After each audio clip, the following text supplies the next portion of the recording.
하이파이를 시작해 보자. 이유가 뭐냐?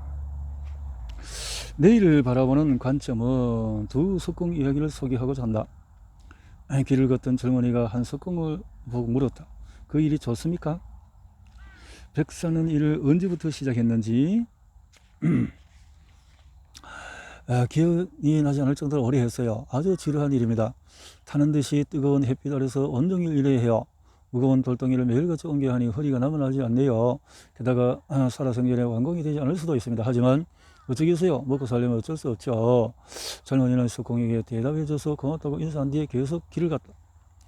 10m 떨어진 곳에 다른 석공이 있었다. 젊은이는 그에게 같은 질문을 했다. 그 일이 좋습니까? 석공은 젊은이를 보며 답했다. 이 일이 정말 좋습니다.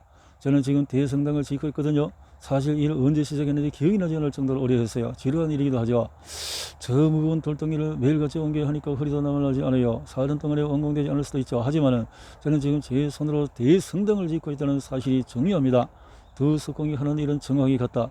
차이점이란 두 번째 석공에게는 목적의식과 소속감이 있다는 것이다.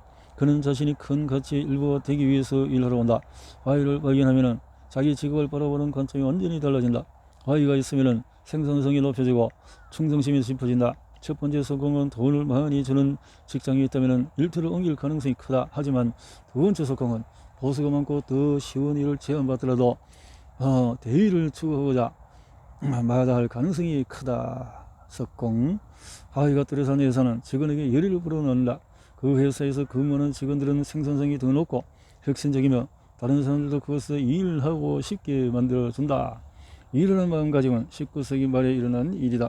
사람들은 혁신적인 기술이 변화시킬 미래를 그렸다. 싶은 사람을 셰물 잘 알려진 사람은 셰물 피어 폰드 랭글이었다. 그는 최초로 비행기를 만들고자 했다. 랭글은 학교에서 천문학자로 명성을 떨치며 권위 있는 고위직을 맡았다.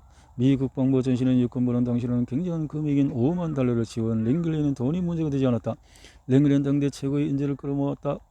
그래서 뉴욕 타임즈가 따라붙을 정도로 주목을 받았고 그를 모르는 사람이 없었고 모두가 프로젝트의 성공을 기원했다. 하지만 문제가 하나 있었다. 랭글에게는 대단한 열심이 있었지만 분명한 화의가 없었다. 비행기를 만들고자 하는 그의 목적은 무엇을 해야 하며 무엇을 얻을 수 있는지로만 정의되었다. 그는 아주 어려서부터 항공학에 열정이 있긴 했지만 결정적인 추구하는 대의가 없었다. 그는 무엇보다도 1등이 되고 싶었다. 부와 유명세를 얻고 싶었다. 랭글을 움직이는 동기는 그것뿐이었다.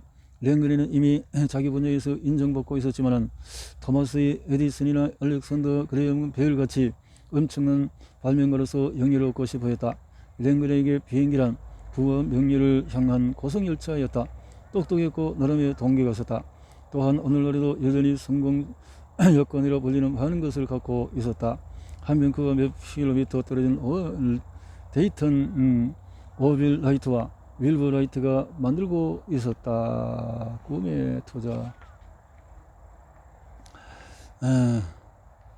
라이트 형제가 한 일은 랭글을 비롯해서 비행기 발명에 뛰어든 사람들과 한 일과 크게 다르지 않았다. 하지만 라이트 형제에게는 특별한 꿈이 있었다. 형제는 비행기 발명이 중요한 이유를 알고 있었다. 그렇죠? 라이트의 형제의 전기를 쓴 제임스 토비는 이렇게 말했다. 윌과 오빌은 진정한 과학자였다. 그들은 균형과 비행기라는 물리적인 문제를 풀고자 노력을 했다. 반면에 랭글은 알렉산더 그리엄 벨처럼 명예를 얻고자 하는 욕망에 사로잡혔다. 그는 과학적으로 주요한 업적이 있어야만 그런 명예를 얻을 수 있다고 생각했다. 토비는 이렇게 말했다. 랭글에게는 라이트 형제가 품었던 비행을 향한 열정이 없었다. 그는 성취 대상을 찾고 있었다.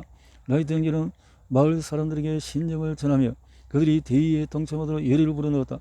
형제는 이 일에 모든 열정을 쏟았다. 보통 사람들 같으면 이미 포기할 정도로 많은 실패를 거듭했지만 라이트 형제와 팀원들은 포기하지 않았다.